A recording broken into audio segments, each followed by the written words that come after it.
The new Meteor Event is now here, and there's so many secrets to uncover in 99 Nights in the Forest. If you haven't yet, make sure to hit that subscribe button, and let's get into the video. Not many people know this, but there is a glitch within the badges. If you see this right here, it says that you have to kill 20 meteor crabs in order to get this badge, but as you can see right here, it only displays 10, and I still got it. If you end up completing every single new badge for the Meteor Event, you will earn yourself 20 diamonds in total. Plus, you will earn 2 additional furniture items. This one is called the Meteor Lamp, and this one over here is called the Creator Rug. There really isn't any benefits that you gain while having these furniture out. They're just there for aesthetic looks. The anvil building looks quite different now. It has this lava type texture on it, and there's also this thing on the wall, which I'm going to talk about later. But after you finish building the anvil back to its original state, you'll be able to craft 4 more items that weren't there before. So let's talk about the axe trim kit and what it does exactly. First things first, this item can only be used on any axes plus the chainsaw. It makes the item a little bit more better since you're able to chop down trees a bit quicker,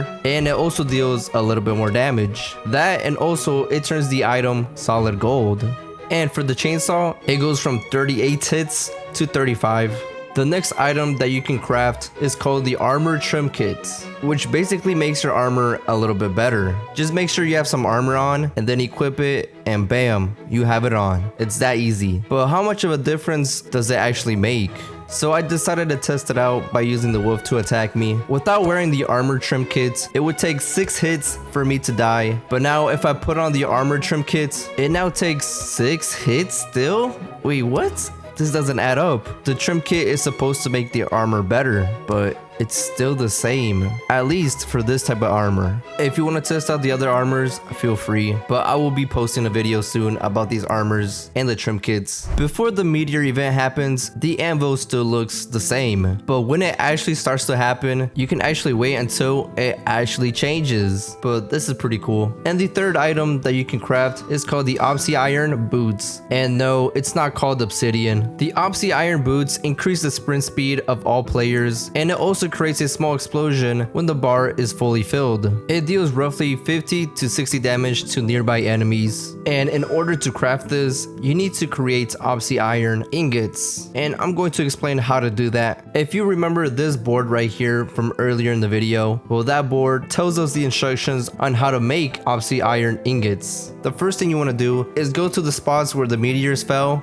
and break these rocks right here. It will drop a raw Obsi Iron ore every single time. And now comes the actual first step. The first thing you want to do is drop it. So you can just get on top of the building and just drop it from up here. You might need to drop it one more time so it fully cracks. For the second step, you put the ore inside hot lava, and it will make it turn into this right here, scalding Obsi Iron ingots. And for the very last step, you put the ingots inside the water so it can cool off, and this is how you get Obsi Iron ingots. Last but not least, you can make the Obsi Iron chest blueprint, which is the most expensive one that you can craft, and is basically what it says. It's literally a chest, and there's only 2 items that you can possibly get. It's either the Obsi Iron hammer or the Obsi Iron body. If you end up getting the Obsi Iron hammer, it's basically a melee weapon that deals high damage, and it creates a small explosion after the bar is fully filled after dealing damage to enemies. So basically the same thing as the Obsi Iron boots, and this weapon has the same swing rate as the Morning Star, being 1 second. The Obsi Iron body reduces the damage that the player will receive, and it will create a small explosion around the player once the bar is also filled. Fun fact, it would take roughly 7 hits for the ramp to kill you if you were in the Obsi Iron armor. So basically all the Obsi Iron equipment and armor are all the same thing, where once it's fully filled, it will create a small explosion, and the more Obsi Iron equipment that you use all together, the faster the bar will fill up. And that's every single secret in the new Meteor Event. And yes, I know this video is pretty short, but I promise I will post longer videos in the future. But anyways, I'll see you guys later. Adios.